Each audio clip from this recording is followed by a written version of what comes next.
Så bliver det lige. Og Jens Christian startede optagelsen. Så kan vi lige på der.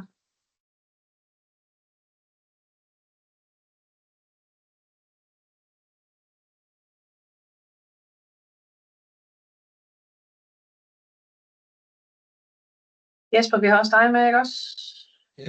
Jo, hej, jeg håber, der er lyd. Det er der. Tak. Det var bare lige for at være sikker. Ja. Yep. Men klokken er blevet 1, så jeg tænker stille og roligt, vi går i gang med webinar om den nye integration til filarkiv. På vanlig vis, når vi holder webinarer af forholdsvis mange mennesker, nu er det her ikke et af de helt store, men stadigvæk, det bliver optaget, som vi sagde, og hvis du ikke vil være med, så må du hoppe ud og så se det efterfølgende. Du kan skrive, hvis du har spørgsmål. Der kan også godt være noget rum til at bryde ind, men start med at skrive, så kalder vi jer ind og så videre. Jeg skal nok holde øje med chatten undervejs. Sluk din lyd og din video, når ikke du skal sige noget eller vise noget. Ja, så har jeg ikke lige fået fjernet den sidste. Det her er så kort, så vi regner ikke med at holde pause. Du må sådan set gerne være der, Pernille, men det var bare, så vi ikke støjer ind over hinanden. Så sluk lige for både lyd og billede, når ikke i den, der er der. Det vi har gang i dag. Jesper vil fortælle lidt om, hvad der er sket over ved JU Informatik, som er dem, der leverer filarkiv, og derfor er han med i dag. Den nye version, de har lavet af det. Så vil Pernille fra Hedensted fortælle om, hvad sker der nede i SPSys, hvordan bruger man det, hvad er det, man gør. Og så slutter vi af med, eller Pernille kommer også ind på, hvad skal der ske for at få den. Og der ligger meget mere og så videre på Confluence, men det skal vi nok komme igennem alt sammen. Og I får selvfølgelig også materialet bagefter og videoen, så I også kan finde de vejledninger, så videre vi refererer til Confluence. Yes. Men altså, vi er egentlig bare stille over til dig, Jesper.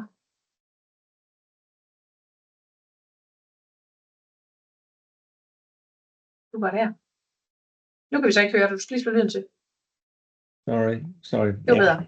Ja, jeg skal lige høre, om jeg skal bruge min egen PowerPoint, eller om... Jeg ved ikke, at jeg har fået noget fra dig, så det skal du. Okay, jamen, det er godt. Jamen, så gør jeg det. Så håber jeg, det er okay, at jeg deler min skærm. Selvfølgelig. Ja. Så starter jeg lige den her op. Ja, og det er bare sådan en enkelt side, så jeg lige har nogle punkter at forholde mig til. Men altså, det er jo den her SPSys til filarkivintegration, som vi skal tale om. Og det er jo en ny en, der er blevet lavet. Men faktisk så har SPSys og filarkiv været integreret i rigtig mange år. Den første blev udviklet omkring 2012. Og den kører stadigvæk ude hos jer, men der er jo sket meget. Blandt andet så er vi i en ny situation. Altså vi har over tid hørt, at den her SPSys Windows-klienten, som den oprindelige integration bruger, den skal udfases på et tidspunkt. Hvad den helt præcis hedder, det ved jeg ikke.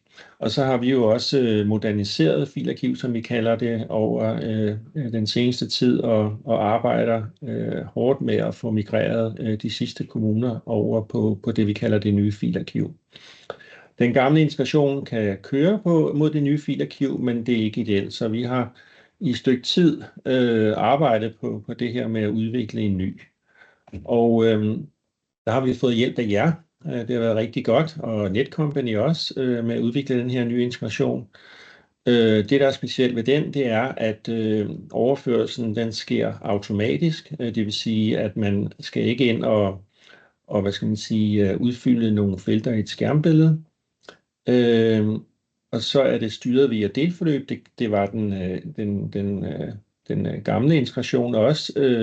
Der var det delforløbsnavne. Nu er den styret via noget, der hedder delforløbstyper og delforløbstypegruppe, som jeg regner med, at vi kommer ind på lidt senere. Men det giver altså en højere sikkerhed, at vi ikke har baseret integrationen på delforløbsnavne, men simpelthen bruger nogle indbyggede koder, kan man kalde det, i SPSys. Og så er det muligt at lave forskellige former for konfigurationer. Man kan konfigurere, at man vil lave en løbende overførsel. Nu har jeg skrevet straks overførsel, men en løbende overførsel, det vil sige, at hver gang der bliver foretaget en ændring, så bliver de dokumenter og metadata, der er på sagen, overført til filarkiv. Eller man kan sige, jamen det skal vi kun have overført, når sagen den er afsluttet, det vil sige ved et sagsstatusskifte. Og så kan vi konfigurere den meget nemmere til at kunne sende det over i forskellige arkiver, afhængig af en række parametre.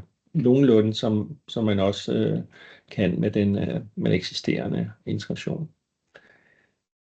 Så det er sådan highlights omkring det. Og jeg tænker, at det var det, jeg havde. Så hvis der er nogle spørgsmål, så er det måske sidst. Det styrer du, Rikke? Ja, der er ikke noget nu. Altså, Nej. ja, så du slipper for nu, og så tror jeg, Pernille vil tage over. Stille og roligt. Det vil jeg gerne. Jeg sætter lige lyd på. Jeg deler lige min skærm her. Lige så her, lagt hernede. Ja, jeg hedder Pernille Bertelsen, jeg kommer op fra Hedensted Kommune, som Rikke hun lige sagde. Jeg har været med til at udvikle den her integration det sidste længere tid, og man kan sige, at jeg sidder egentlig som SDH-koordinator i Hedensted Kommune. Ofte så vil man jo få nogle byggesagsbehandlere ind over, og det har vi egentlig også haft. Lidt af baggrunden for, at jeg har været ind over, det er fordi, jeg har også været med til at lave den, vi lavede for flere år siden, som Jesper han snakkede om. Og jeg har et rigtig godt grundlag for det, fordi jeg har arbejdet tæt sammen med vores teknik- og miljøafdelinger. Men i det her, så vil vi komme ind omkring, hvordan er det udviklet, opsætning af integrationen og upload til filarkiv, implementering og spørgsmål. Og I er selvfølgelig velkommen til at stille spørgsmål undervejs også. Jeg tænker bare, at det kan være rart lige at, hvis der er nogle spørgsmål, vi skal følge op på til sidst. Og Rikke, jeg regner med, at du siger til, hvis der kommer nogle spørgsmål ind undervejs. Jeg skal nok bryde ind, hvis jeg har lært. Altid også. Det er godt. Vi lægger ud om, hvordan er det udviklet. Altså Region Midt, de har jo faktisk været de første, der har været i gang med at udvikle det her sammen med JO Informatik og Brugerklubben. Og har så taget det i brug på et tidspunkt, men vi havde brug for, at der blev udviklet noget videre på det, fordi de ikke bruger genstande og sådan nogle forskellige ting. Så derfor, så for at det kunne virke ordentligt ved alle os kommuner, så var der brug for, at der blev lavet noget mere på det. Og det var så der, hvor vi kom ind i billedet og begyndte at gøre nogle ting. Det har tidligere været via et plugin, den her funktion har været, og det kommer det ikke til at være fremover. Der bliver det egentlig sådan en kø, det lægger sig ind i, når det er, vi laver den rigtige opsætning inde i SBSys, og lige har fået sat de rigtige ting op.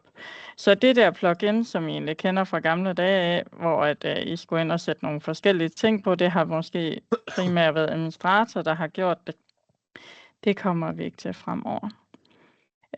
Det foregår på den måde, og jeg kommer jo selvfølgelig til at præsentere det nærmere for jer, men det her det er sådan lige lidt de overordnede ting i det. Men det foregår på den måde, der bliver lyttet til nogle af de ting, vi gør inde på sagerne. Altså hvis der er, vi lægger nogle dokumenter i det delforløb, som det skal trække ud fra til at lægge op til filarkiv.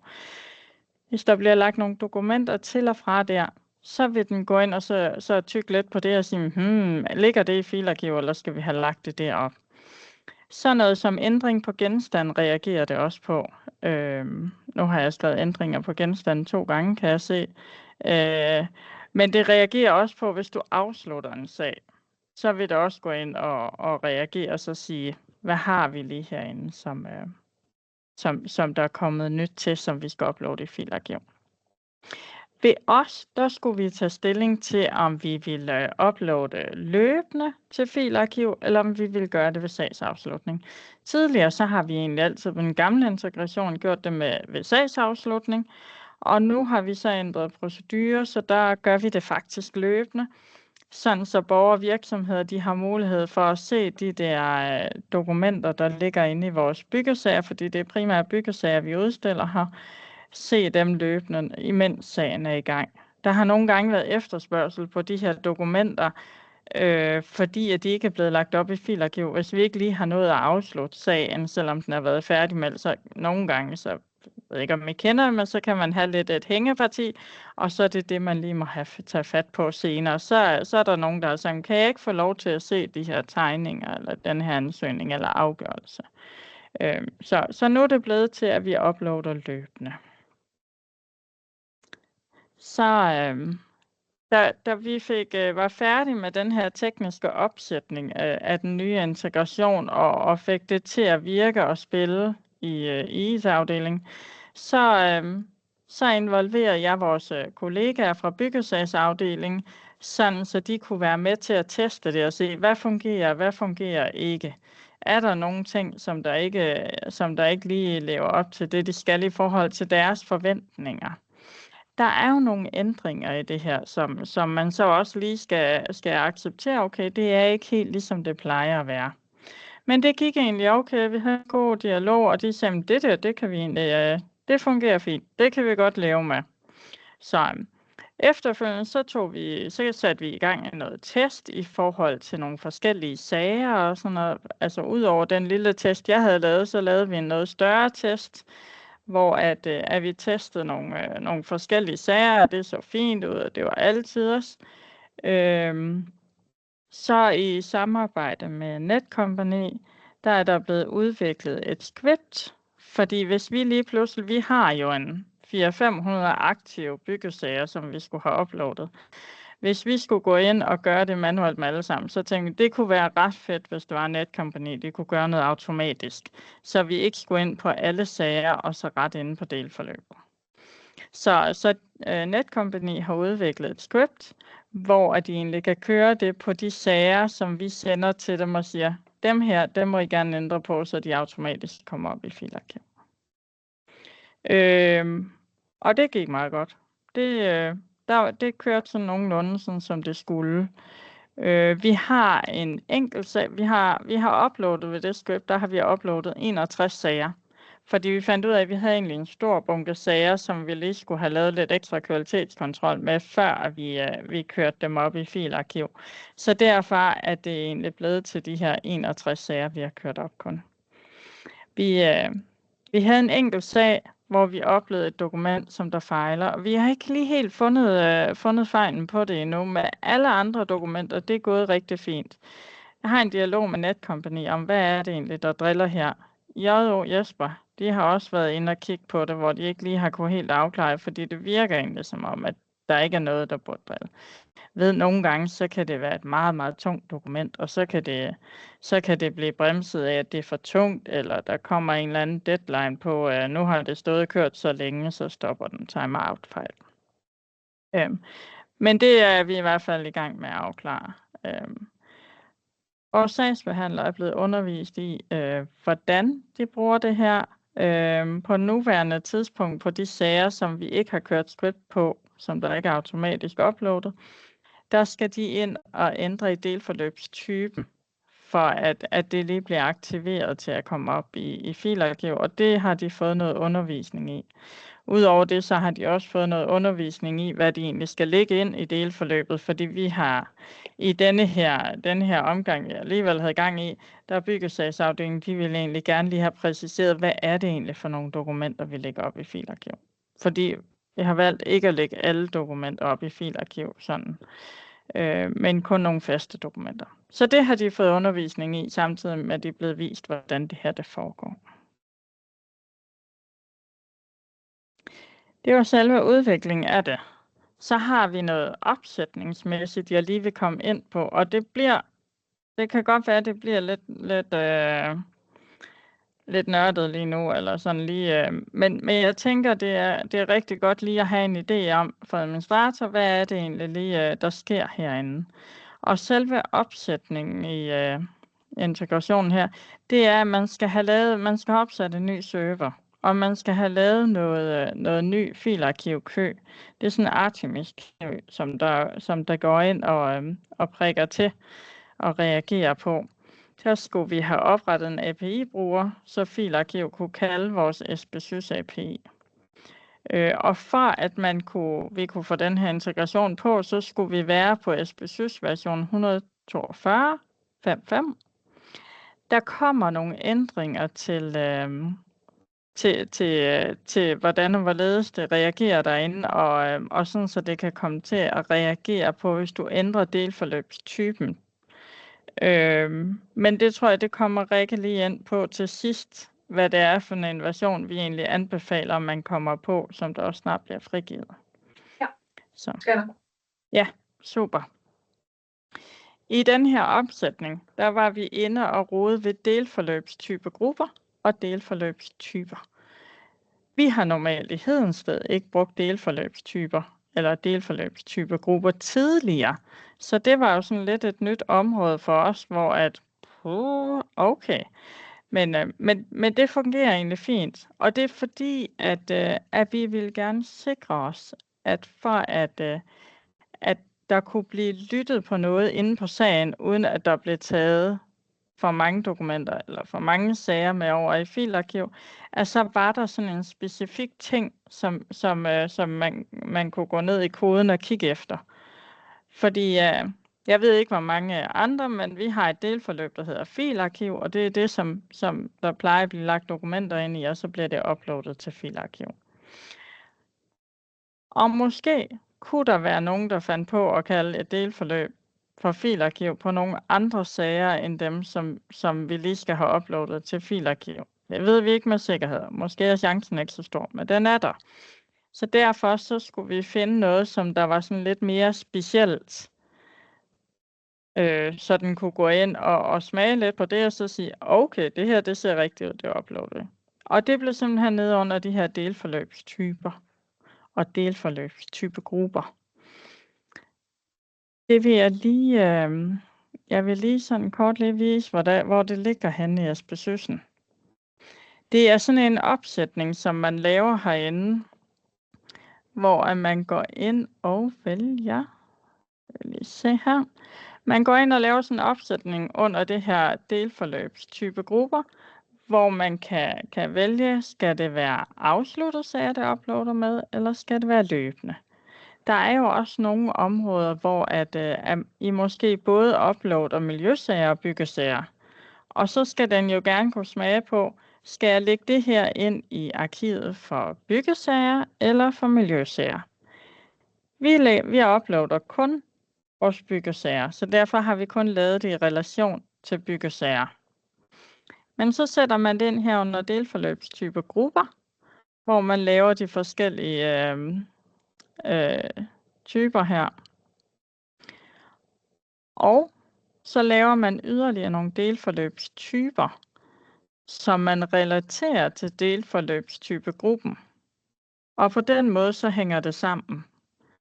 Og når man så går ud og laver sin delforløb, så sætter man en delforløbstype på. Der ligger også en vejledning, som der også forklarer det rigtig fint ud på Conference. Så, men jeg viser det lige nærmere også, når vi kommer ind på sagen her. Så, men det er egentlig den bagvedliggende opsætning, man skal lave, når man har alle de der andre ting på plads med server og kø og kald til API og det. Og da vi så havde det her på plads, så skulle vi jo så rette det her på de her. Vi skulle sætte delforløbstypen på alle vores delforløb på de sagsskabeloner eller de sager, som der skulle uploades til filarkiv. Så det er noget af den der opsætning, man skal sørge for at lave i hvert fald. Og have sin IT-afdeling med indover. Og sin administrator. Ja.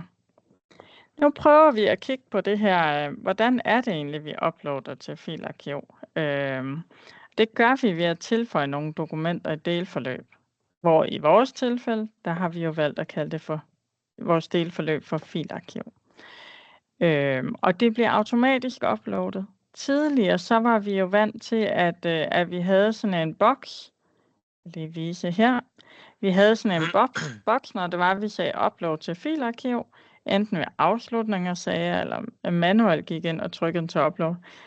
Tidligere, der havde vi jo så den her boks, hvor vi gik ind og skulle sætte en sagstype på, og vi kunne vælge en godkendelsesdato, og om der skulle være vandmærke på, eller hvilken rækkefølge dokumenterne de skulle ligge i. Det er der altså ikke i det nye. Der bliver det bare automatisk uploadet. Jeg vil lige sige, en af de ting, som vi synes var rigtig fedt, det er, jeg ved ikke om I andre også har oplevet noget, der hedder BFE-nummer inde på jeres sager, som der kom her ved årsskiftet. Forrige år må det være. Og det har vi bøvlet lidt med, fordi at vi ikke har kunne uploade alle vores byggesager, fordi vi havde noget nemt søge inde på vores sager, hvor vi søgte genstanden frem, og det er rigtig svært at gøre på fremmed grund, fordi der vil den ikke rigtig komme med en rigtig adresse. Så vi har egentlig ladet nogle af vores sager stå med den gamle genstand, der ikke er søgt frem via NemSøg. Men fordi at filarkivintegrationen ikke kunne gå ind og finde den, ikke? Så havde vi dem stående på sådan en oprydningsliste. Men det kan den nye integration altså godt fange her. Så der behøves vi egentlig ikke at forholde os til. Der kan vi faktisk godt bare uploade dem, og så går filarkiv ind og får sat den rigtige adresse på, genstand på, og matrikel og BFE-nummer. Så vi havde i hvert fald 50 sager, som vi vidste, det var bare noget bøvl, og det er simpelthen blevet løst med det her. Det er vi ret glade for. Men nu kigger vi ind i systemet. Jeg går ind på en sag her i Jespersøs. Jeg har sådan en sag her, som jeg har kørt test med. Og det er jo bare, i jeres verden, der vil jo nok stå byggesag eller miljøsag, og så diverse ting. Men inde på min sag her, der har vi sådan et delforløb, der hedder filarkiv. Ligesom vi tidligere har haft. Forskellen på det her delforløb, det er, når jeg går ind og trykker på den, så er den tilføjet en delforløbstype, der hedder filarkiv byggesag løbende. Hvis det nu var en miljøsag, så ville den jo hedde filarkiv miljøsag løbende. Eller hvis det er, at man først vil uploade det ved sagsafslutning, så skal den bare i stedet for hedde løbende, så hedde afsluttet.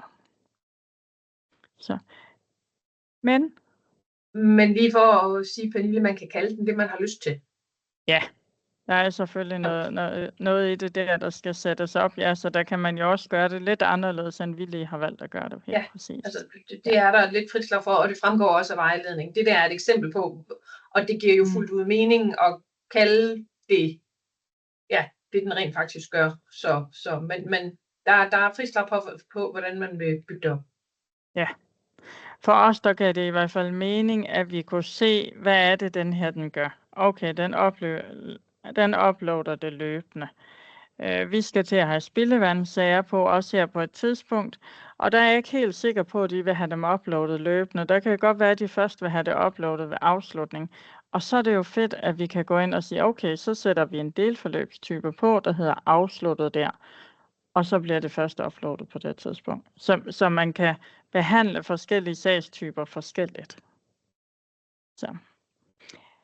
Men det man gør herinde, det er egentlig bare, at du tilføjer et dokument, eller tager et dokument fra herinde herinde under delforløbet. Og når den så gør det, så bliver den lagt ud i køen og lyttet til der, og så bliver det uploadet til filarkiv. Vores opsætning er sat til at hver 5. minut, der går den så ud og lytter og smider noget op i filarkiv. Så jeg laver ikke nogen rettelser lige nu, fordi så skal vi sidde og vente i 5 minutter på, at I kan se de her rettelser. Eller også så kan det være, at I siger, nu har du fjernet noget, der ligger 3 i filarkiv og 2 herinde. Ja. Men det gør jo også, ved at den automatisk gør det her, så gør det jo også, at I ikke kan sætte sagstyper på, ligesom vi er vant til i gamle dage. Eller I ikke kan sætte godkendelsesdato på. Eller der ikke kommer det her vandmærke på.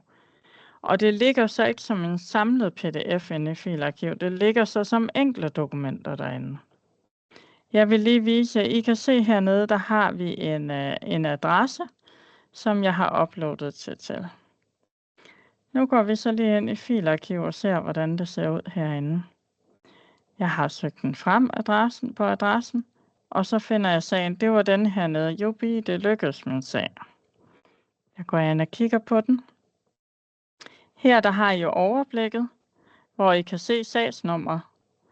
I kan se en dato, og I kan se, at det er igangværende. Status er igangværende. Hvis nu sagen den var afsluttet, så vil det stå her.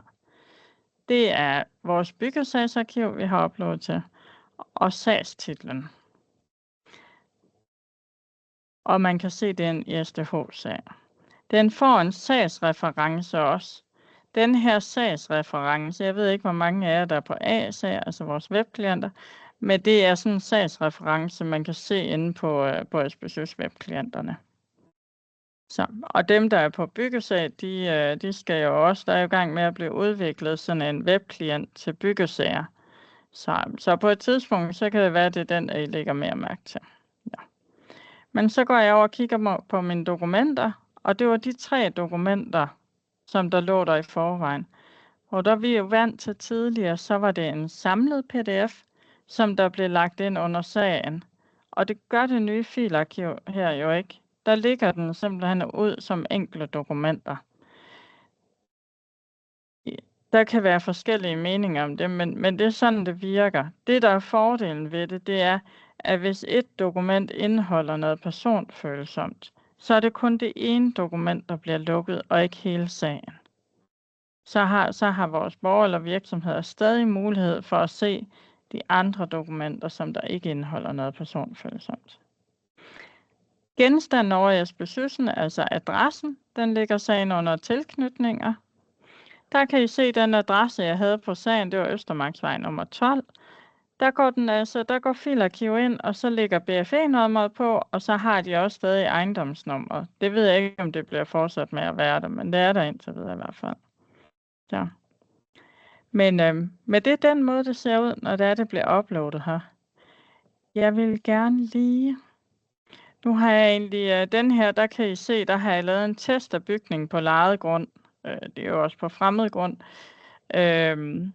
Der har jeg egentlig fjernet adressen, men det er simpelthen lige sådan, altså for at vise, at det har vi faktisk testet, at det kunne lade sig gøre, som jeg sagde før. Er der nogle spørgsmål til de her funktioner? Der er et enkelt. Er sagsreference og sags-ID det samme? Den kan jeg godt blive i tvivl om. Ja. Den du viste. Er det de ID, vi også kan se? Ja, undskyld. Ja, det er det. Sagsreferencen og sags-ID, som du kan se inde på webklienterne, det er det samme. Og så spørger der, om man kan lave et dokument fortroligt. Altså det kan du jo inde i filarkiv, ligesom du altid har kunnet. Så kan du gå ind og så redigere det sådan, så det bliver fortroligt. Nu skal jeg lige se. Det var jo lige en sidebemærkning. Der kan du sige redigere, og så kan du sætte det som fortroligt. Altså så du manuelt går ind og gør det fortroligt, ja. Og i selve filarkiv. Det er ikke noget, du gør i forbindelse med uploaden. Nej, det er ikke noget, du gør i forbindelse med uploaden. Og ligesom at i filarkiv, så er der også nogle af os, der har sat nogle adresser til at være beskyttet eller hemmeligt lukket. Det kan jo være banker, fængsler, vi har valgt ved os, kommunens bygninger, også i forhold til terror og sådan noget. Og det gør SBSYS'en jo heller ikke. Det har vi registreret inde i filarkiv. Så det vil sige, når sagerne de bliver smuttet over i filarkiv, og lander på en adresse, så er det jo den adresse, der bestemmer, om hele sagen skal være lukket, eller om den ikke skal, i forhold til den er ejendomslukket. Og så har vi jo selvfølgelig alle dem, som der har adressebeskyttelse, dem holder vi jo også lukket herinde i filarkiv. Så det har ikke noget med SBSYS'en at gøre, men det er i filarkiv, det bliver registreret. Så. Ja. Og så bliver der spurgt, hvis jeg vil uploade et dokument på et senere tidspunkt, altså yderligere. Kan det så gøres? Ja, det kan det. Fordi så går du egentlig bare ind, og så tilføjer et dokument mere til dit delforløb, Og så er det ligger så ud i køen og siger, okay, så lægger vi lige det her ud. Den overskriver egentlig den gamle, den vi har uploadet først, og så lægger den nye ud. Så det kommer ikke til at ligge flere gange de andre dokumenter, fordi de ligger i delforløbet i forvejen. Den tilføjer sådan set bare det der ene dokument.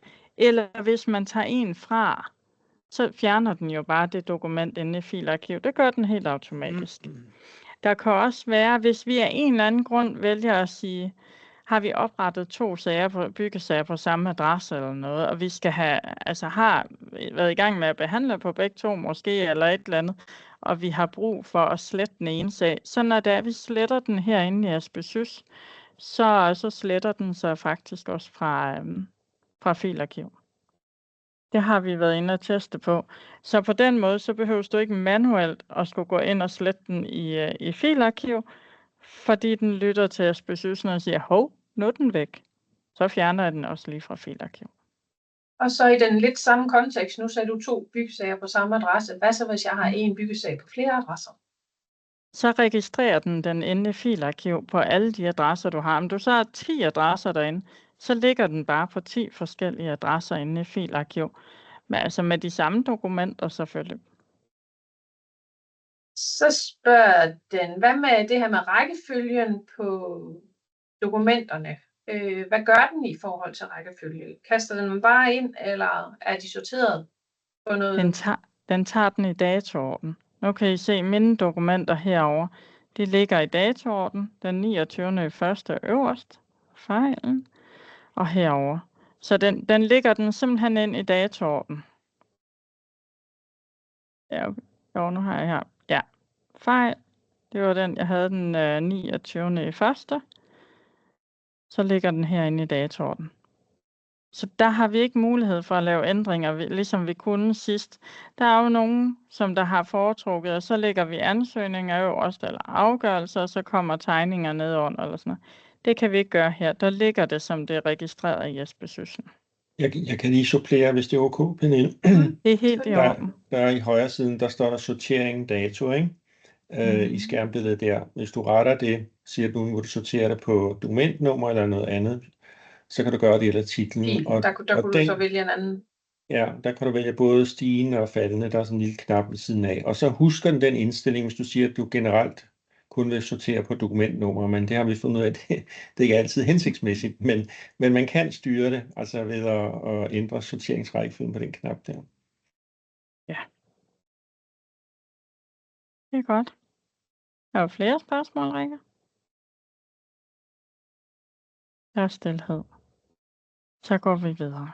Der var et spørgsmål, så jeg, med mulighed for at downloade hele sagen. Altså, det er det her kontra samlet pdf kontra mange dokumenter. Det er noget, vi arbejder på. Region Midtjylland har sådan en funktion, den kommer også ind i filarkiv, men jeg kan bare ikke sige, hvornår. Men den er altså kørt i lang tid i Region Midtjyllands løsning. Og jeg ved ikke, hvorfor den ikke er i kommunernes. Men det kan have noget at gøre med, at de fleste kommuner har den der indholdsblokker, hvor den faktisk skal lede efter e-mailadresser og telefonnummer. Det tager noget tid. Så hvis man ønsker at downloade en sag, for eksempel med 50 dokumenter, så kan det godt tage noget tid, før brugeren får det endelige resultat. Så det er noget af det, vi arbejder lidt på, at finde ud af, hvordan vi skal gøre det. Ja. Det ser ud, som om Tina Østergaard har en hånd op. Det har hun. Det er fordi, jeg tror, jeg får svært ved at sælge den her, fordi i vores byggesager, der har vi jo, altså der er jo rigtig mange dokumenter, så det der med, at man skal ind på alle dokumenter for at se, hvad der er. Jeg tror simpelthen, at der er overvejelser om, at det der med en pdf, eller altså nu i arbejdsgruppen. Nej. Altså jeg kan sagtens se, når der er 3 dokumenter eller 5, så er det jo dig overskueligt, men når man måske har 50 eller 60. Det man kan sige, der er fordelen ved det. Altså vi uploader dem jo bare. Det er, at de kan søge ned i dem. Ja, men det, jeg mener, den er jeg ikke glad ved. Nej. Jesper, vi har snakket om det der. Jeg tænker på en anden ting også, som jeg også tror, jeg får svært ved, og det jeg kan godt høre, som Jesper siger, det der med sorteringen.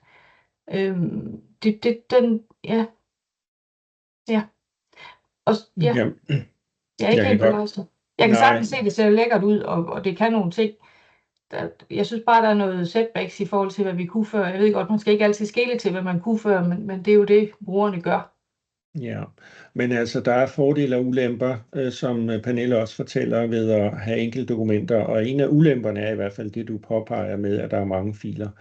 Det mener vi kan løse med fremadrettet, fordi vi vil jo gerne løse det, sådan at vi laver noget, der minder om en samlet pdf. Men så nævner du det her med rækkefølgen, og det er jo selvfølgelig også et problem.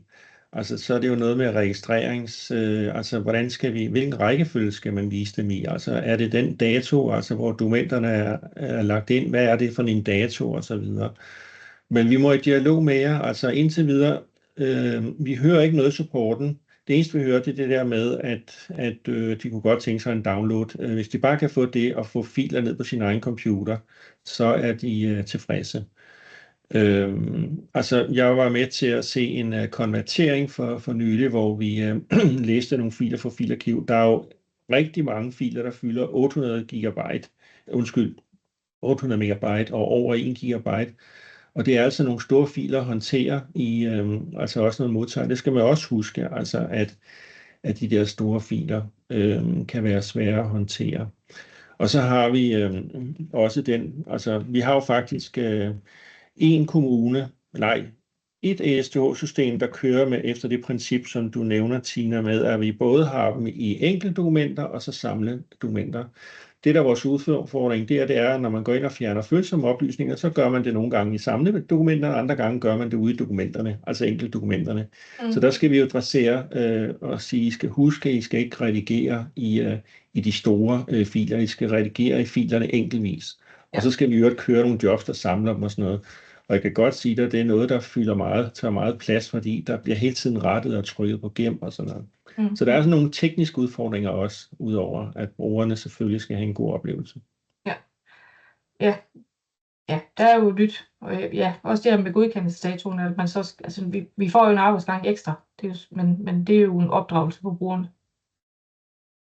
Altså, jeg vil sige, at det er muligt at bygge ekstra felter på i Filarkiv, så hvis I kan sige, vi skal have godkendelsesdatoen med over, altså, men det, jeg kan forstå, at det ikke er et felt, der er registreret inde i SPSYS'en. Det er noget, I indtaster, når I afslutter sagen. Ja. Hvorfor ønsker I ikke, at det bliver lagt ind? Fordi det må vel være i alles interesse, at sagerne har en officiel godkendelsesdato. For så kan vi sagtens få den ind, og så, fordi så er det standardiseret, og det lyder som om, at sagerne bør have en godkendelsesdato, altså byggesagerne i hvert fald. Ja, der skal have bagland med. Jeg ved bare, at når jeg kommer tilbage, men det kan være, Jesper, vi skal have dig med på et møde, men det skal vi ikke blande med alle i andre med. Det tager vi, når det kommer til vores tur. Det var bare lige det, jeg skulle høre.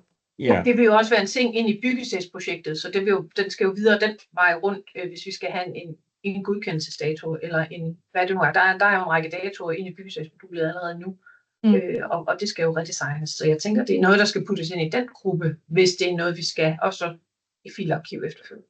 Jeg tænker, vi skal den anden vej rundt. Super, tak. Ja, der er også det med godkendelsesdato, at den skal jo kunne trække det et eller andet sted fra. Jeg ved, at vi har haft en, som der har siddet og kigget på bygtilladelsen, og så set godkendelsesdatoen der, og så sat den på efter det. Så det kræver noget manuelt arbejde, for at man kan det. Nu viste jeg lige den her, det er jo den godkendelsesdato hernede, som man går ind og sætter manuelt på, når det er, man uploader. Så. Men ja, altså der er nogle ting, som den ikke kan, som den tidligere har kunnet. Og så er der nogle ting, som der går mere automatisk, fordi man kan sige, at den der manuelle arbejdsgang med at skulle vælge sagstyper og de der forskellige ting, det skal man jo ikke mere. Men vi mister også nogle ting, som vi tidligere har haft. Berit har haft hånden op ret længe. Ja. Ja, jeg vil godt lige tilslutte mig det, som Tina hun sagde i forbindelse med det her med samlet pdf. Fordi vi har jo nogle byggesager, hvor der kan ligge pænt mange dokumenter, 150-200 dokumenter i en byggesag. Det kræver jo også en hel del disciplin, at man døber de der dokumenter et eller andet sigende, altså i en titel, fordi det kommer jo til at være synligt for borgeren. Så det der med, at man bare har Selvfølgelig er der de interne dokumenter, som ikke bliver uploadet, men alle de andre dokumenter, det kan jeg se et rimelig stort problem i, altså i hvert fald i forhold til, hvordan vi kører det i dag. Vi vil helt klart foretrække at have en samlet pdf, og så eventuelt have behov for at redigere i den efterfølgende, frem for at have separate dokumenter, der bliver uploadet. Men du kan så argumentere for borgeren, der sidder og kigger ned i en stor samlet pdf, er det jo ikke nødvendigvis nemmere at finde ud af, hvis tingene ikke er navngivet ordentligt, end det er i enkeltfiler. Nej, men sjældent er det jo lige så mange dokumenter, der skal offentliggøres, som der ligger. Vi kører med 2 delforløb, en ekstern og en intern. Så vi plukker selv dem ud, der ligger i intern. Og det kan være, det er 10 dokumenter for eksempel. Det kan også være, det er 50 dokumenter. Men man skal jo så tage stilling til løbende, mens man arbejder, og døbe de der filer et eller andet sigende, og noget, der ikke er for sigende måske også, fordi at de kommer til at ligge, så borgerne kan se dem. Ja. Når Altså, I vælger at uploade dem jo, eller mærke. Ja, når vi har uploadet dem. Ja, men så ligger der 50 dokumenter, og så kan det være, der står et eller andet med, altså, de kan jo hedde alt muligt.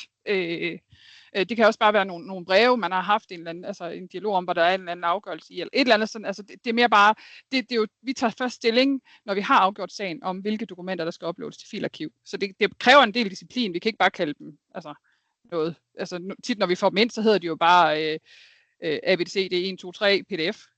Men du kan jo så sige, den proces, I har der, skal I så nu gøre, inden I afslutter. Altså, så vælger I jo stadigvæk at gøre det, når sagen afsluttes, og så lige inden man trykker afslut, laver man så den oprydning, du nævner der. Nej, det gør vi slet ikke nu jo. Vi laver bare en samlet pdf jo. Og så ligger der bare en samlet pdf. Og så skal vi ikke ind og omdøbe alle dokumenterne. Det behøver vi jo ikke. Nej, men det er jo kun, en hvis vurdering af, hvad man her synes måde. er uskueligt for borgeren. Ja. Men vi vil helt klart foretrække den samlede pdf fremover. Ja. Vi havde snakken ude ved os også, fordi der er nogle ting, der ændrer sig der.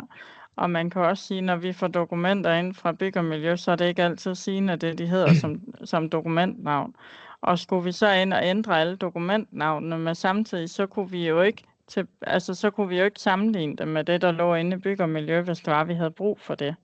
Og så gik snakken egentlig lidt på, jamen skal vi så gå ind og lave en samlet pdf inde i SPSYS, fordi der er jo den der samlet pdf-funktion, og så lægge den samlet pdf ind under delforløbet, og så blev det egentlig bare uploadet som et dokument. Men der kom vi frem til, at så ville vi hellere have det lå som enkeltdokumenter. Og ja, vi har også de der kæmpe store sager, hvor der måske ligger mega mange dokumenter. Og der vil bare komme en lang række dokumenter. Men vi tænkte, at det var bedre end at lave en samlet pdf inde i SPSYS af det hele, som vi så lagde i delforløbet. Så den mulighed er altså også at lave den i egen butik, kan man sige, inde i SPSYS'en, og så lægge det i filarkiv. Men ja, der er også nogen, der har udfordringer på, at de her samlede pdf'er, de bliver helt vildt store, så de har haft svært ved at komme over i filarkiv. Så der er for imod, ja. Men der vil jeg sige, at med den nye integration, der er der ikke de samme udfordringer med at overføre store filer. Altså fordi udfordringen lå i Windows-klienten i den gamle SPSYS. Når det nu er integrationen her, så kan I godt lave store samlede pdf. Det er mere, om I kan lave dem i SPSYS'en og sige done, og så proppe den ene fil over i delforløbet. Så skal vi nok få den over i filarkiv. Der er ikke de samme begrænsninger i filstørrelse. Det kører på en helt anden måde. Så hvis I har en fil, der fylder 1 GB, så vil I ikke kunne mærke det på jeres egen PC'er og så videre som tidligere. Det er mere, om I kan lave samlet pdf'en, så har I løst problemet. Ja, men altså det kan vi i hvert fald inde i SPSYS, der kan vi lave en samlet pdf. Ja. Men Jesper, du har også sagt, at I er jo også lydhør i forhold til, hvis der er nogle ting, der absolut ikke fungerer, og så må vi finde ud af, om man kan gøre noget, eller man ikke kan gøre noget. Altså fordi nogle gange, så er det også at komme i gang med det nye, og så finde ud af, om det virker. Og så er der også den der, at hvis vi laver de her samlede pdf'er, som der bliver rigtig, rigtig store, kan vores borgere så overhovedet åbne dem? Den device, som de logger på filarkiv med, har de så mulighed for at åbne de her meget store dokumenter. Det kan så være en anden vinkel på det. Så. Ja. Er der flere spørgsmål, Rikke? Der blev spurgt, hvem der har været med i arbejdsgruppen. Nu var jeg jo lige ude. Jeg faldt simpelthen af. Nogen klippede min internetforbindelse ud i vejen. Det er svært at gøre noget ved. Så derfor ved jeg ikke, om vi har taget noget af det. Men der spurgte, hvem der har været med i arbejdsgruppen. Det kan jeg jo så lidt... Ja, jeg ved ikke, om du vil sige noget, Pernille? Jo, det kan jeg godt. på den måde, så har der ikke været en arbejdsgruppe, fordi vi har bygget videre på det, som Region Midt har lavet. Og så til at starte med, så var det egentlig bare nogle få rettelser, der lige skulle laves. Så derfor så har der ikke været nedsat en arbejdsgruppe, og vi har gjort det, som der var muligt at gøre i forhold til det. Det har, da JO Informatik sidste gang holdt netværksmøde, der var det også op at vende der, hvor der også sad repræsentanter fra de forskellige kommuner i forhold til det.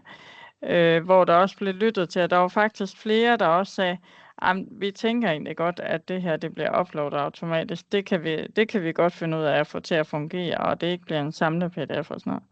Der var i hvert fald ikke nogen vilde protester i forhold til det. Og jeg kan jo selvfølgelig ikke sige, om alle har deltaget, eller om alle ikke har deltaget ude rundt omkring. Så på den måde, så er der ikke lavet en stor arbejdsgruppe på det, fordi det var et mindre fix, der skulle laves. Og du kan sige, at de store ændringer, der er jo sket over for Filarkivs side, så derfor er det jo også der den ligger, og ikke som et projekt ind i vores verden. Vi har i og for sig bare rettet ind og integreret op mod det nye, og så flyttet over på vores web-API. Og igen, som Pernille siger, det startede som egenfinansiering fra Region Midtjylland, og så er det så blevet kørt videre ud, så det nu også er blevet kommunebrugbart. Tina? Ja, og det er jo også helt fint. Jeg må sige, jeg føler mig måske bare lidt sniløbet, fordi jeg får rigtig, rigtig svært ved at sælge det her. Det må jeg sige. Det gør jeg. Vi har jo altid talt om det der med, at vi skulle ikke, og det kan også godt være, når vi først får det prøvet, jeg skal nok, men jeg ved bare mit bagland og dem, der sidder. Der synes jeg måske, det havde været rart, hvis der havde været lidt flere øjne på, måske nogle flere input. Men det er bare til en anden god gang. Informatikprocessen. Ja, jamen jo igen et andet sted end her. Vi har jo i og for sig bare integreret op mod det nye filarkiv-løsning. Så det er det, der egentlig er pakken fra vores side, det er, at nu kan vi integrere til den nye filarkiv. Det er jo ikke, at vi har opfundet den dybe tallerken og har haft et kæmpe projekt. Den gamle filarkiv, den blev jo outsourcet, altså den blev jo lukket. Ja. Så selvfølgelig har det jo også noget med SPSys at gøre. Jo, men selve det, hvad der er sket op i filarkiv, er jo ikke noget, vi har direkte blandet os i. Det har jo men snitfladen, som vi sagde, kunne vi jo måske have haft noget at skulle have sagt. Men Tina, vi har jo været i dialog i mange år med SPSys omkring at lave det her, fordi det er jo en lang diskussion. Er det JO Informatik, der skal udvikle den, eller er det SPSys regi? Er det et SPSys projekt? Og det var det oprindelige, og så blev der snakket om at lave en widget, og jeg har hørt mange forskellige ord, men det blev bare ikke til noget. Altså det blev bare ikke til noget, fordi der var alle mulige andre ting, der skulle laves i SPSys regi. Altså der skulle laves et projekt og penge og sådan noget, så vi lavede den her Region Midtjylland for egen regning, kan man sige. Der blev ikke igangsat noget, fordi at der var masser af andre ting, der skulle laves i SPSys regi. Så vi har altså prøvet rigtig længe, og vi retter også ind, som vi siger, altså det her med samlet pdf, lad os prøve at se, om I ikke kan finde ud af det, og I kan stadigvæk køre videre med den gamle. Der er ikke nogen, der siger, at I skal springe over på det nye. Jo, så kan det være, at det er fordi, at den her Windows-klient, den bliver udfaset i SPSys regi, eller også så får I lavet noget tilsvarende funktionalitet i den nye nem-sag, eller hvad ved jeg. Det er bare sådan, at vi laver integrationen, ligesom det kører i alle mulige andre ISDO-systemer. Sådan kører det med Kundinova, altså en sag, mange dokumenter. Det kører sådan i EDOC, en sag, mange dokumenter. Det kører sådan i de integrationer, vi har, fordi vi har oplevet, at dokumenterne byggeserien bliver større og større, det bliver sværere at håndtere. Og der er også noget med snakken der med, at de her webklienter, i gamle dage, når man åbnede en pdf, så var det jo typisk en Adobe, man har installeret på sin computer, og Adobe er rigtig god til store filer. Men nu kører man med Google-browser, altså Edge og Google, og der er det faktisk JavaScript-baseret, det vil sige, det er browser inde i webklienten, og de har det ikke særlig godt med meget, meget store filer. Det har de altså ikke. Men hvis man kan sige til borgerne, I skal bare installere en Acrobat Reader, så er der ikke nogen problemer med store filer, jamen så må I jo gøre det. Altså, jo, men man kan sige, altså nu kan jeg jo kun tale for os, vi har ikke problemer med de der store filer. Jeg tror, vi har haft sygehusgrunden, der kunne vi ikke, men ellers så synes jeg faktisk, at vores sagsbehandler er rigtig, rigtig gode til at minimere. Så vi har ikke de der problemer. Det er nok også derfor, at jeg taler, som jeg gør. Ja. Men jeg kan godt forstå, det er jo ikke, altså jeg synes, de har nogle fine produkter, JO, og man kan sige, hvis Brugerklubben ikke har været lydhør og vil udvikle sin egen, så er vi jo nødt til at byde ind på det her, og det er det, vi gør. Og det skal vi også nok få til at fungere. Jeg tror bare, det bliver svært at sælge til baglandet. Ja. Men den tager vi senere. Og det er jo rigtigt, som Jesper siger, det er jo også derfor, jeg er jo også product owner nummer 3 eller et eller andet ind over det her, fordi ting har taget så lang tid, og der ikke har kunne findes penge og udviklingsplaner og egenfinansiering og så videre, så videre. Så begge veje har det jo været som at banke i en dyne, og så holder vi Jeg tror, over år. lyd, Og nu er vi jo så kommet hertil, hvor vi har noget. Ja, og det er fint. Det var bare lige for lige at... Så er det sagt. Og det er jo ikke, men igen, som Jesper jo også siger, så er der jo rig mulighed for at gøre mere ved det, og vi kan også godt lave et projekt ind i SBSys regi, så skal vi bare finde nogle penge. Men hvis der er flere, nu har Region Midtjylland gjort det, men hvis der er andre og flere, der synes, vi skal gøre noget mere ved den her, så kan vi sagtens lave et projekt på det. Det er, altså, den del af det er ikke et problem, men penge er et problem, og det er også det, der har gjort det over år tilbage, at det aldrig er blevet prioriteret. Fordi der har ikke været penge til det, som Jesper siger, vi har lavet alt muligt andet. Og det er også sandsynligt, at vi bliver ved med det. Det er ikke sandsynligt, sådan en her kommer ind i vores store udviklingsplan. Så den skal vi finde nogle egenfinansierede midler til, hvis vi skal løbe den videre. Og så hvis der er nogen, selvfølgelig... der har interesse på det, så sig til, så kan vi sagtens løbe noget i gang der.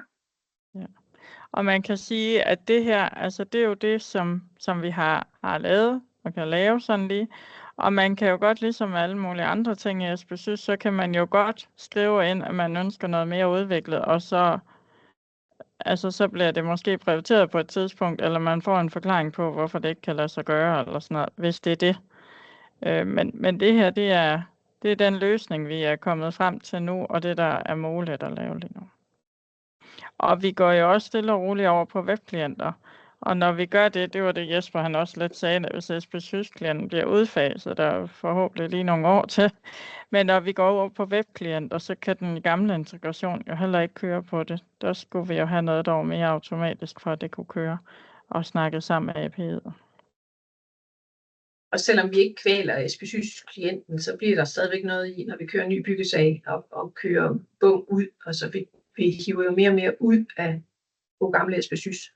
Og der bliver sådan noget her også vigtigt. Så man kan sige, at i samme boldgade skal vi jo have fundet en løsning for weblager, som er de andre af medlemmerne ind i det her. Og det bliver på samme metode. Vi skal finde nogen, der vil løbe foran og have lavet egenfinansieringsprojekt.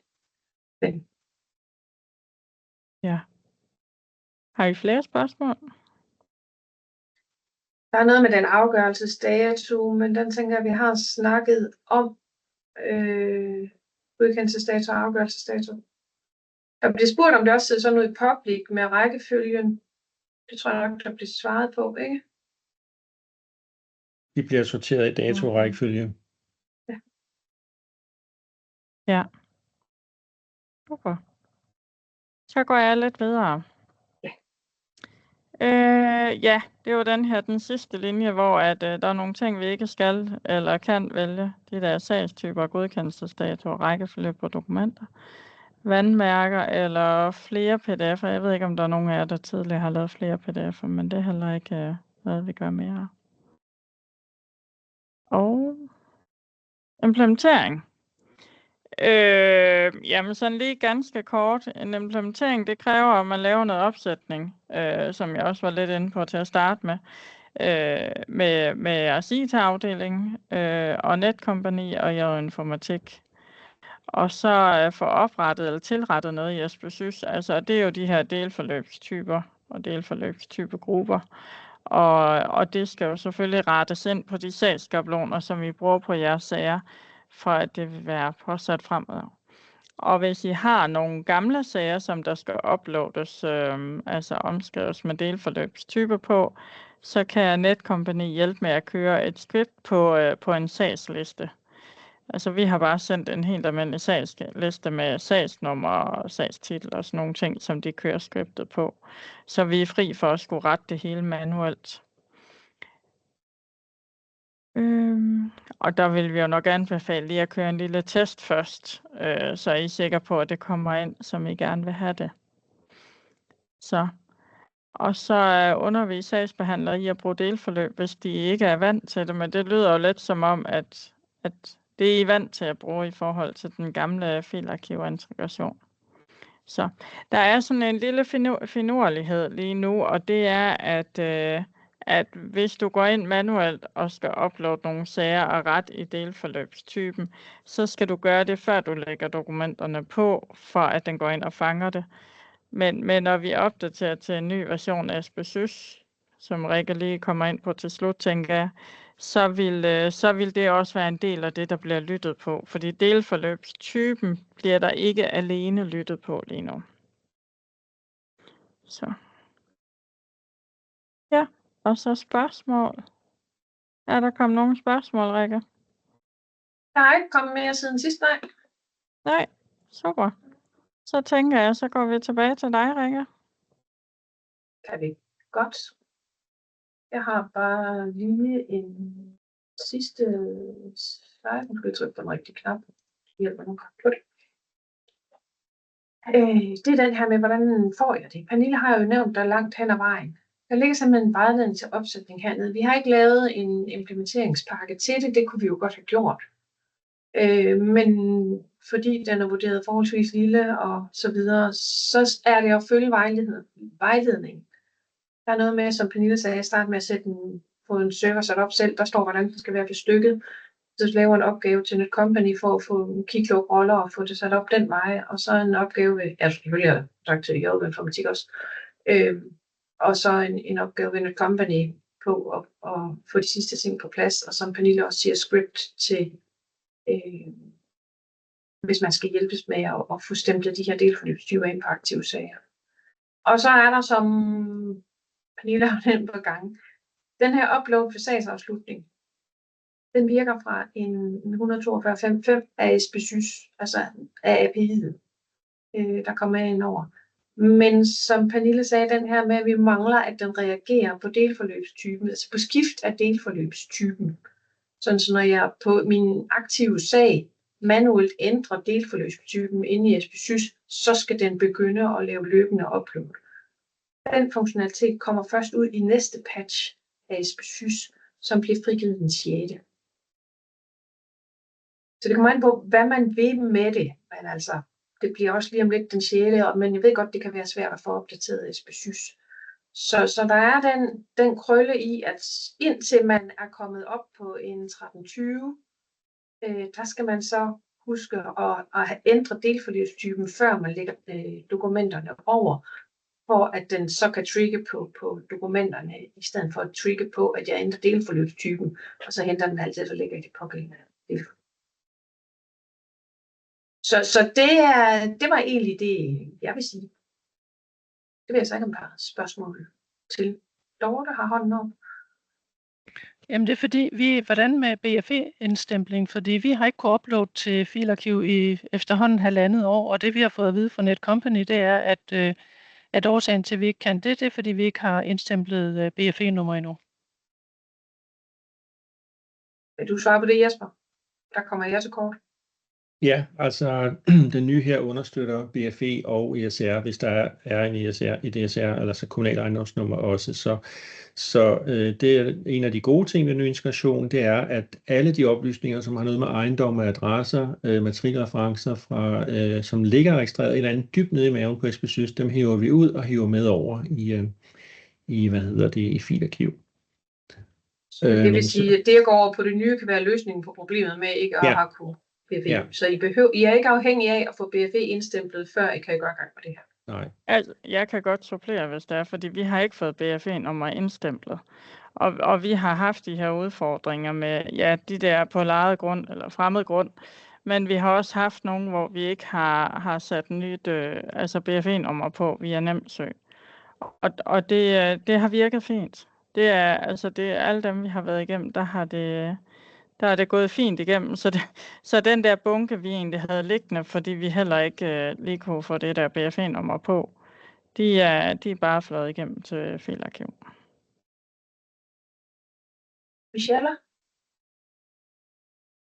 Jamen, det er egentlig mest i brugerklubben, om I har overvejelser omkring økonomi efterhånden i det her setup her. For nu skal vi tage ud og købe en ny server, og vi skal tage og uploade til en ny version. Vi er lige uploadet til 142.12.19, fordi vi skulle uploade i forhold til Core API og i forhold til BFE. Lige pludselig så skal vi til at bestille en ny version her. Altså for os der er det en ret stor opsætning og en ret stor økonomi. Og i og med at vi også skal til at have en ny server, som skal indgå i vores NTIS-protokoller, jamen så er der bare rigtig mange økonomidele i det her. Og der ved jeg ikke, hvad man tænker på, om I kan begynde at bundle lidt mere. Jeg har altså aldrig været ude for i et patch 20 efterhånden. Altså det spænder helt af for jer efterhånden i forhold til de her udsendelser. Det kan man så sige, der har vi været før, men det er jo også fordi, vi ligger nu på tværs af et udbud. Så derfor når den her 42 og bliver ret langt, før vi får frigivet en 44. Så vi når kun færre versioner, og dermed længere imellem, og dermed flere patches. Og så kan man sige, det med, at vi ikke når så langt op i patchnummer, det er jo den nye strategi med, at vi frigiver oftere og mindre af hensyn til risiko. Så det har jo sådan set kørt de sidste 5 år. Og så er det rigtigt, som du siger, Michelle, at der er en omkostning i det, som så også er meget forskellig på tværs af medlemmer. Men det er altid en omkostning, og det er altid en ulejlighed. Jeg tror, I nogle af dem, der har det absolut, jeg sidder også i Horsens, er nogle af dem, der har det absolut værst på den del. Men det er ikke noget, der umiddelbart vil blive lavet om. Vi vil hellere have tingene ud, og så må medlemmerne selv vælge, hvor tit de så vil opdatere. Og der kan man godt være uheldig, som du nu siger, Michelle, at nu har jeg lige fået 19 på grund af, hvad det nu var. Og så kommer jeg og siger 20, ikke? Og det er træls. Altså, vi er bare konstant bagud. Vi vil jo gerne være med, og vi vil gerne være med der, hvor det sker, men vi er konstant bagud. Vi kan jo ikke engang planlægge, altså det er jo også derfor, vi har droppet vores testmiljø nu, fordi vi kan ikke engang planlægge en opdatering, og så sige 14 dage frem, så kører vi den på i drift, fordi så er der faktisk allerede kommet en ny version, som enten er en erstatning for en patch, der kom tidligere, eller som indeholder noget nyt, som vi absolut meget gerne vil have. Så vi er jo hele tiden bagud, og det vil sige, at den her økonomi, vi sidder og kigger på i forbindelse med vores egne afdelinger også, den kan vi jo slet ikke holde, fordi vi bliver jo nødt til at have det her. Altså vi vil jo også selvfølgelig gerne have det nye filarkiv. Vi har jo selvfølgelig allerede integrationen til det nye filarkiv på den gamle løsning. Men på et eller andet tidspunkt vil vi jo også gerne med over. Men vi når jo aldrig nærmest derop, hvor vi så hele tiden når at komme med i de her versioner. Og det kan sagtens være, fordi i flere perioder frigiver vi jo 14. dag. Så det du siger, når man skal planlægge den hver 14. dag, eller bruge 14 dage på at planlægge, og så er man bagud. Og det er jo rigtigt. Og det vil jo hele tiden være en prioritering og en vurdering, hvad de enkelte versioner så indeholder. Men man kan sige, det er jo en generel SPSys-problematik, og måske ikke helt relevant ind i lige præcis det her webinar. Jo, men det har bare ikke ligesom været sådan her før i forhold til de her ting. Der har man bundlet det mere. Jeg kan godt forstå, at du gerne vil have det hurtigt ud, men nogle gange så er de her ting, der kommer ud, de er jo også fyldt med fejl. Som lige præcis det, der er sket her. Nu kan man sige, ellers så var det jo en 5-5, og så har den kørt i test. Nu har vi fundet en fejl i test, som vi er nødt til at få rettet, og derfor kører den så op og bliver til den næste version. Det kan jo være svært at undgå, at vi finder fejl, når vi kører i pilot og i test. Altså.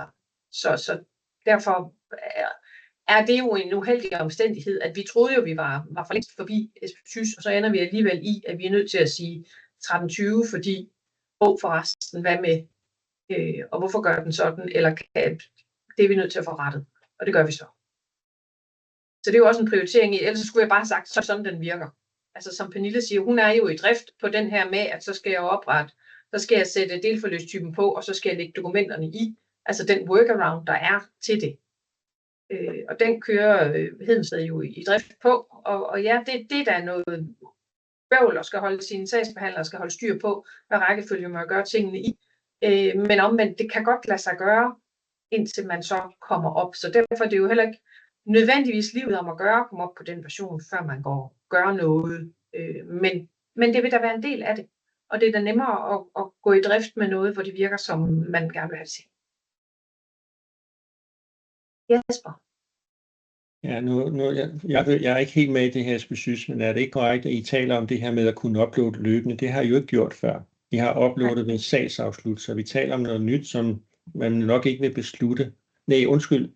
Det var det her med de gamle sager, ikke? Eller kan I lige forklare, hvad det er for noget, der gør, at man ikke kan komme i gang Det med er de eksisterende sager, dem hvor Pernille nu manuelt sidder og vil tilføje delforløbstypen på en eksisterende sag. Det er ikke dem, hvor hun har fået dem stemplet på, men et companies hjælp, fordi der er der styr på, at der får du fat i dem.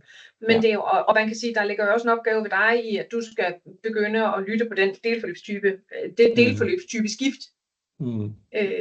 Så derfor er det sådan en, den kommer lige om lidt, når vi får det. Ja. Og det er selvfølgelig uheldigt, at vi finder det så sent i forløbet, men det gjorde vi så. Og det er jo sådan, når der sker, når vi får testet, så er der nogen, der finder noget. Både noget, vi burde have tænkt på, og noget, der er regulær fejl. Og det skete i det her tilfælde. Og er jo ikke helt uhørt. Men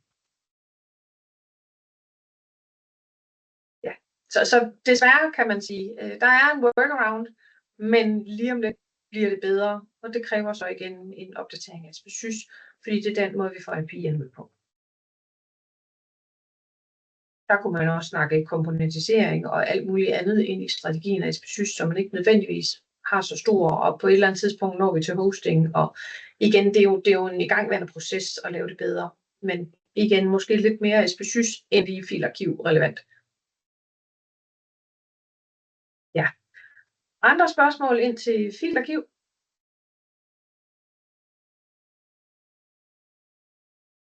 Der er kommet et spørgsmål fra Helle af, Rikke.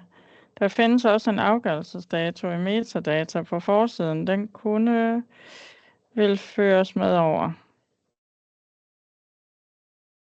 Jeg er ikke lige helt sikker på, hvor den dato er. Ja. Eller har du mulighed for at sætte mikrofon på, og så lige uddybe? Vi er gået over tid, jeg kan se, at der er folk, de går af, og det er jo okay. Ja, vi skal til videre. Ja. Altså afgørelsesdatoen skriver vi jo ind, når vi laver en byggetilladelse. Så hvis man bare kunne trække den står jo så inde som en metadata ude på forsiden af SPSYS-sagen. Det var bare et forslag. Og det er så det, jeg siger, det bliver en del af byggesagsprojektet. Ja. Når vi laver den nye byggesagsklient næste år. Den er vi jo ved at tegne og skrive på, og der er en projektgruppe og så videre, så videre. Så det vil være en del af det, og så sige, at det felt får vi skrevet sådan og sådan, og så kan vi så snakke med Jesper om, kunne vi hive det med over. Så det vil være ind i byggesagsprojektet. Yes. Ellers tror jeg lige så stille, vi vil til at runde af og sige, det er sådan her, den ser ud nu, og vi håber meget, I vil tage det i brug og tage imod den. Og så er der igen, hvis der er nogle store ændringer eller noget, så kan vi lave et projekt. Jesper er rimelig lydhør, som I også kan høre for, hvis vi har noget, vi gerne vil have lavet helt vildt om, eller tilføjet, eller et ekstra felt, eller en knap, eller hvad ved jeg, så er han til at snakke med. Og når vi skal gøre noget, skulle jeg til at sige, SPSYS, så skal vi have nogen til at drive det og have noget finansiering, men så kan ting også godt lade sig gøre. Så med de ord, tror jeg, vi vil sige tak for nu, og fortsat god dag. Og tak for hjælpen til jer to, der. Tak i lige måde.